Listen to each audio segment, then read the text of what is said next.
was waiting for this question. ওটা গলা শুকায় যায় কিন্তু পানিও আনে না। এই যে আপনারা ইচ্ছা করে আমাকে কটূক্তিকর প্রশ্ন করতেছেন, কারণ আমি একটা উত্তর দিব, তারপর আপনাদের এই ভিডিওর ভিউ বাড়বে, ভিউ বাড়লে আপনারা ডলার পাবেন।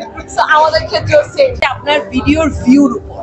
এখন আপনার ভিডিওর ভিউ যত বাড়বে আপনার ডলার তত বাড়বে। আপনার ভিডিও যদি ভিউ না হয় ডলার আসবে না। কিন্তু আমরা সবাই চেষ্টা করি যে ভিডিওর ভিউ যেন বাড়াইতে পারি। যে আপনারা ইচ্ছা করে আমাকে কটূক্তিকর প্রশ্ন করতেছেন, কারণ আমি একটা উত্তর দিব, তারপর আপনাদের এই ভিডিওর ভিউ বাড়বে, ভিউ বাড়লে আপনারা ডলার পাবেন।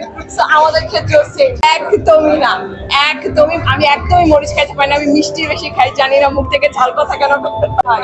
আমি লাইভে আছি অলরেডি, লাইভে একজন প্রশ্ন করেছে আপু কি মরিচ বেশি খায় যে জন্য একটু ঝাল ঝাল কথা বলে। একদমই না, একদমই আমি একদমই মরিচ খাইতে পারি না, আমি মিষ্টি বেশি খাই। জানি না মুখ থেকে ঝাল কথা কেন করতে হয়। আচ্ছা, আমি ডেফিনেটলি নতুন যারা ব্লগিং করতে আসতে চাই, let it be food blogging, beauty blogging, any blogging, আমি সবাইকে সবসময় ইন্সপায়ার করি যে আপনারাও আসেন, কাজ করেন, আপনাদের যেই সেক্টরে ট্যালেন্ট আছে আপনার ট্যালেন্টটা শোকেস করেন। বিকজ ইউটিউব, ফেসবুক একটা অ্যামেজিং প্ল্যাটফর্ম তৈরি করে দিচ্ছে সবার জন্য। Please showcase your talent. এই তো দ্যাটস ইট।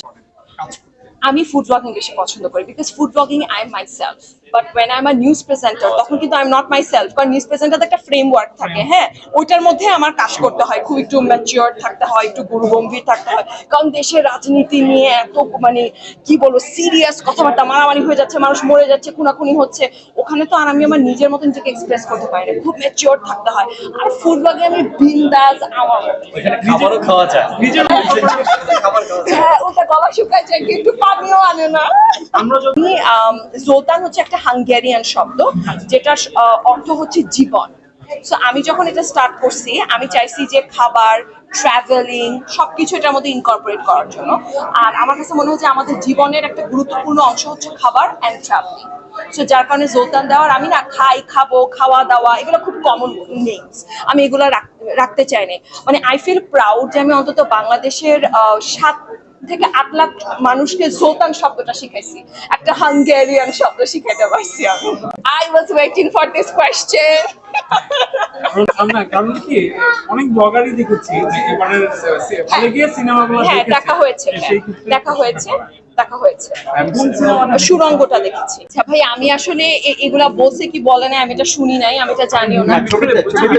তাই আচ্ছা, আমি ইচ এন্ড এভরি ডায়ালগটা এত কান খুলে আমি শুনি নাই। যাই হোক, but respect to all the প্রবাসীজ আউট দেয়ার যারা এত কিছু স্যাক্রিফাইস করে বিদেশে তারা কাজ করে, তারা এত কষ্ট করে, তারা এত কাজ করে। So respect to all of them. আর তাদের কারণে আমাদের দেশে এত এত রেমিটেন্স আসতেছে, আমাদের ইকোনমিও ডেভেলপ করতেছে।